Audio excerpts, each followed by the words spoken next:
ang sariling bansa mismo natin nagbibigay sa atin ng oportunidad. Hindi na kailangan natin umalis, ngunit pwede tayong umalis kung gusto natin. Hindi yung napipilitan tayo na iwanan ang ating pamilya, ang ating mga anak, sira-sira, broken families, naghihiwalay ang mga mag-asawa dahil kailangan umalis, lumabas. Dahil bakit? Walang-wala ang opportunity sa ating pagkakataon. Wala doon sa ating bayan. Alam naman natin ang problema. Di ba nga, kaya nga kayo nandito sa ibang bayan. Kahit na nalulungkot na kayo, namingaw na mo sa inyong mga lugar kung asa mo gikan. Dahil maraming problema ang ating bayan. Hindi na natin pag-uusapan yung problema. Ang pag-uusapan natin ay kung ano ba yung gusto natin makita, maramdaman sa ating bayan. Ako po ay naging mayor. Napakasimple ng gusto ng isang Pilipino. Dahil hindi karamihan sa atin hindi naman pinanganak na mayaman. So ibig sabihin, ang gusto natin ay yung pinaka-simple na gusto ng isang ordinaryong mamamayan. Makapag-aral ng maayos ang ating mga anak. Na may dekalidad ang edukasyon. Ngunit, kung nakikita ninyo, karamihan ng ating mga kabataan ay nasa public schools. Pero, ang antas ng kalidad ng ating mga paaralan at edukasyon ay kulang na kulang. Paano natin nalalaman yun?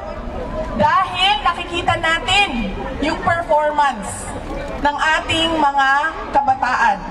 Kung ikumpara natin sa average na performance ng ibang mga kabataan sa ibang lahi at sa kanilang grade o grado.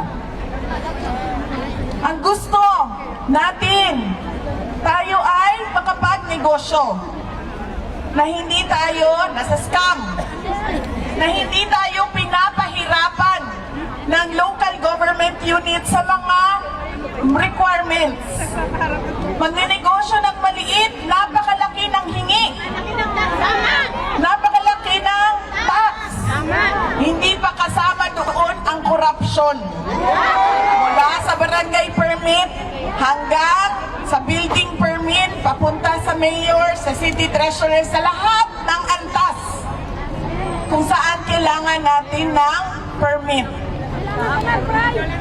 Wala na ang negosyo. Hindi pa nagsisimula, wala na ang negosyo.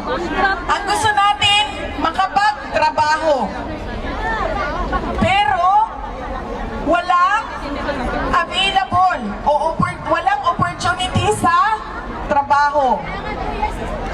Ang nangyayari sa atin, graduate ng college, graduate ng education, pero umaalis sa ating bansa, nagtatrabaho sa hotel, nagtatrabaho bilang carer dahil walang oportunidad na trabaho sa ating bansa.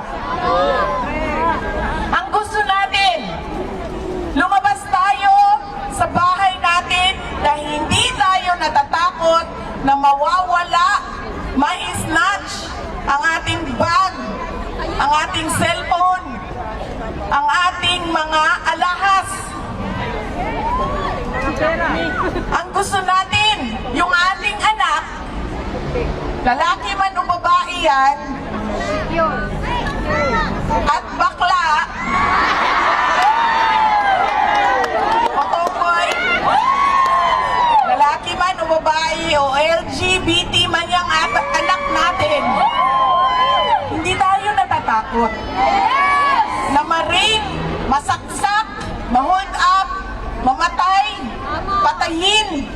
o hindi na makauwi ng buhay sa ating mga bahay.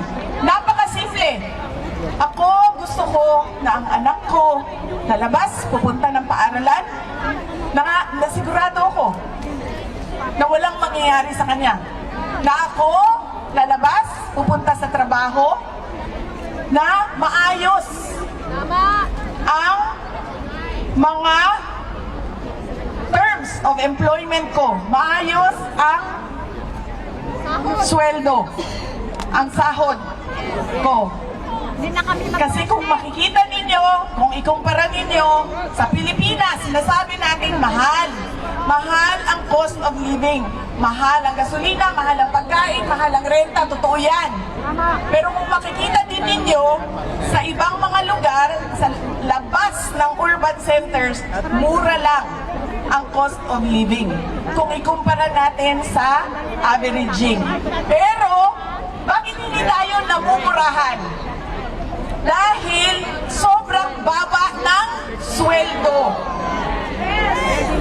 Kaya nauubos pa rin yung pera natin. May trabaho man tayo, ubos siya sa pagkain. Ubos siya sa pagbayad ng renta. Hindi na nga tayo makabili ng sarili nating bahay. Sa mga lugar ninyo, at sigurado ako, karamihan sa inyo, galing sa mga maliliit na munisipalidad sa mga probinsya. Sino ba ang may mga malalaking bahay? Di ba kayo lang? Di ba? Yung mga nakapagtrabaho sa abroad, ang semento ang bahay. Pero yung classmate ninyo na naiwan doon sa Pilipinas, na hindi lumabas, hindi nag-abroad, hindi nakipagsapalaran sa ibang bansa, lubog sa utang.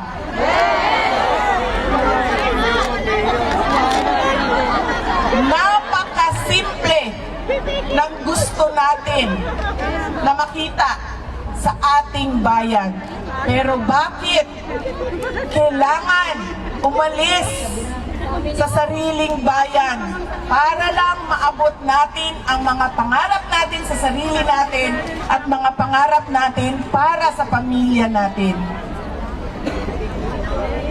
Marami, alam niyo ba, na marami ang kanilang tinitingnan ay mag-aral ako, makapagtapos ako, at mag-abroad ako. Parang naging normal na lang para sa mga Pilipino ang pangarap na abroad. Mali yun. Dahil dapat ang sariling bansa mismo natin nagbibigay sa atin ng oportunidad. Hindi na kailangan natin umalis, ngunit pwede tayong umalis kung gusto natin. Hindi yung napipilitan tayo na iwanan ang ating pamilya, ang ating mga anak, sira-sira, broken families, naghihiwalay ang mga mag-asawa dahil kailangan umalis, lumabas. Dahil bakit? Walang-wala ang opportunity sa ating pagkakataon. Wala doon sa ating bayan. Napakasimple ng gusto natin at hindi mahirap yun ibigay ng pamahalaan. Bakit? Nakikita ninyo yun sa ibang bansa. So bakit nagagawa nila? Kasi hindi sila corrupt. Totoo yan. Dahil napakaraming buaya sa Pilipinas.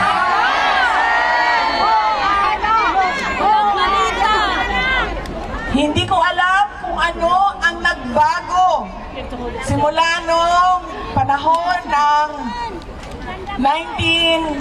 1940s, 1950s, 1960s, 1970s, hanggang ngayon, taon na ito, 2026.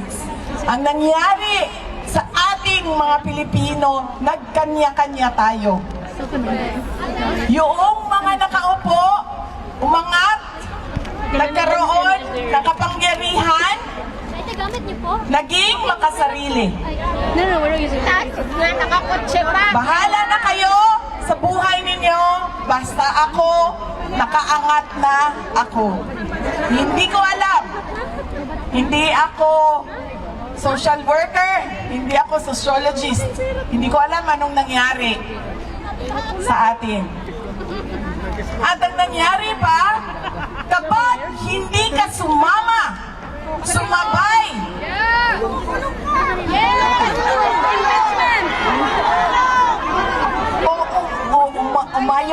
umayon sa kanila, ay ikaw ang mali at ikukulong ka.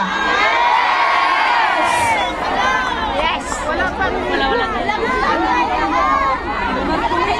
Ganon ang nangyayari sa ating bayan ngayon. Napakasimple ng gusto natin. Alam naman natin pwede. Dahil nakikita natin sa ibang bansa.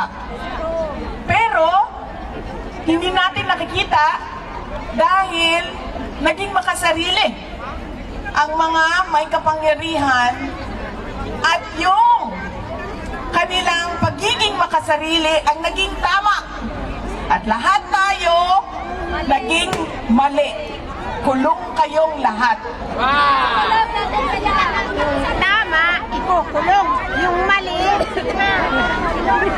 Ganon ang estado ng ating bayan.